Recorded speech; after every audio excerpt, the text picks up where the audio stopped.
So good morning mga paps, marami po kasing nagtatanong sa atin or nagko-comment sa ating YouTube channel kung paano daw po ba i-operate yung application or apps ni InDrive. So tara mga paps, papakita ko sa inyo kung paano. So napakasimple lang mga paps. Pag click nyo yung application ni InDrive, ito po yung unang lalabas sa inyo. Then para po makakuha kayo ng booking, syempre kailangan i-online nyo po muna ng inyong apps.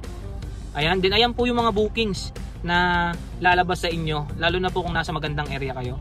Ngayon may kita nyo na po dyan yung ating pick up location, yan po yung naka-dark or yung naka-bold na black. And then yung drop off po, ito po yung ano lang, hindi siya naka-bold. So dyan pa lang malalaman nyo na kung gusto nyo siyang kunin or hindi. So tara mga paps, pili tayo ng ating pili tayo na magiging booking natin. Sige. Ako kasi mga paps, mas gusto ko na medyo malapit lang sa akin yung ating drop off. Katulad niyan, pag lumabas ng ganyan, sabi malapit yan mga paps. So click mo lang siya mga paps, then it doesn't mean na kapag in-accept mo yung order is mga paps, sa'yo na mapupunta. So, si passenger pa rin naman susunod kung i-accept ka niya o hindi. So, yun mga paps, in-accept tayo ng ating passenger.